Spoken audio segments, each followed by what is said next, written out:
प्रिय विद्यार्थियों, हिंदी समाधान चैनल में आपका स्वागत है। आज मैं ऐसे कवि के बारे में चर्चा करेंगे जो अंधे होते हुए भी वात्सल्य एवं श्रृंगार का कोना कोना झांकाया है।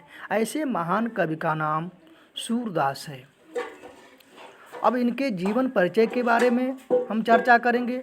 अष्टछाप के सर्वश्रेष्ठ कवि सूरदास का जन्म वैशाख सुदी पंचमी सन 1478 ईस्वी में आगरा से मथुरा जाने वाली सड़क के पास रुनकता नामक गांव में हुआ था। कुछ विद्वान इनका जन्म दिल्ली के निकट सीही गांव में मानते हैं। इनके पिता का नाम रामदास है।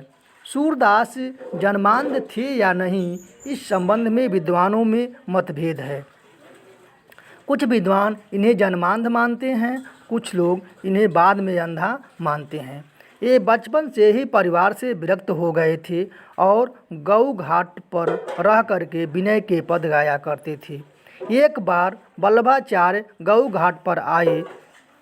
सूरदास ने उन्हें स्वरचित एक पद गा करके सुनाया, जिससे वे भाव विभोर हो गए और इन्हें श्री कृष्ण की लीला का गान करने का सुझाव दिया। ये वल्लभाचार्य के शिष्य हो गए।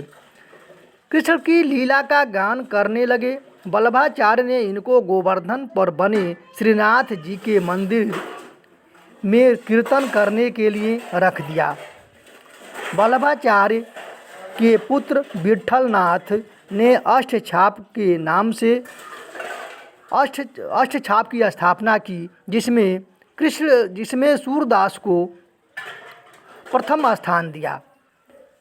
इनकी मृत्यु गोवर्धन के पास पारसौली ग्राम में 1583 ईस्वी के लगभग हुआ।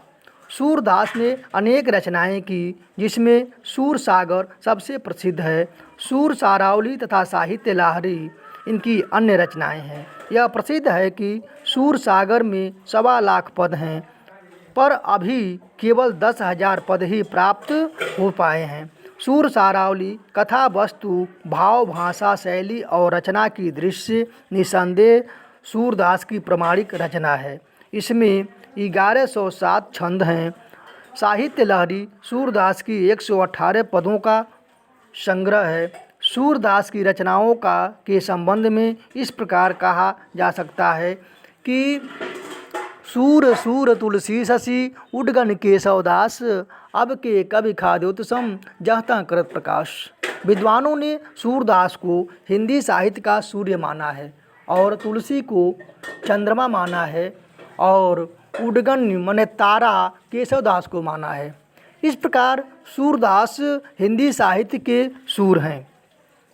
सूरदास ने कृष्ण की बाल लीला का बड़ा ही विशद तथा मनोरम वर्णन किया है।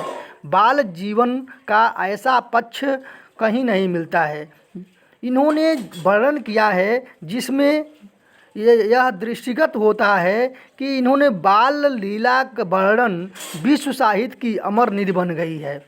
गोपियों के प्रेम और विरह का वर्णन भी बहुत आकर्षक है। संयोग और वियोग दोनों का मर्मस्पर्शी चित्रण किया है।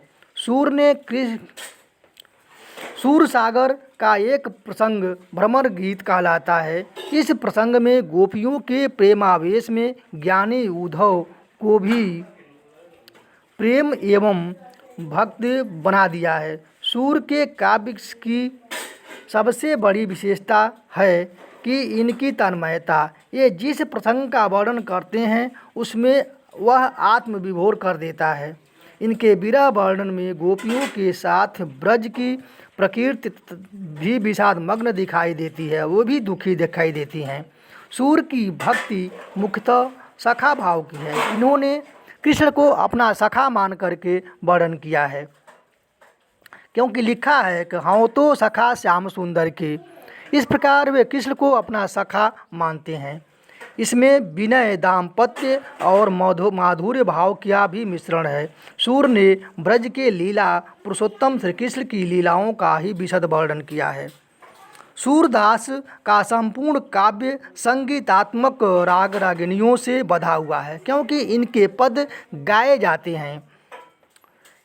उसमें भाव साम्य पर आधारित उपमा, उत्प्रेक्षा और रूपों को की छटा दिखाई देती है। इसीलिए सूरदास अपनी कविता को ब्रज भाषा में ही रखा है, जिसमें माधुर्य की प्रधानता है। व्यंग, वक्रता और वाग विदग्धता सूर की भाषा की प्रमुख विशेषताएं हैं। क्योंकि गोपियाँ जब कृष्ण से दूर हो जाती हैं, उनके वियोग में रहती हैं, तो उद्धव जी अपने ज्ञान योग को लेकर के गोपियों को मनाने के लिए आते हैं, लेकिन उनका ज्ञान योग का जो गर्व है, घमंड है, वह चूर चूर हो जाता है और उद्धव जी वापस चले जाते हैं। इस प्रकार यही सूरदास का जीवन है, जीवन परिचय है। धन्यवाद।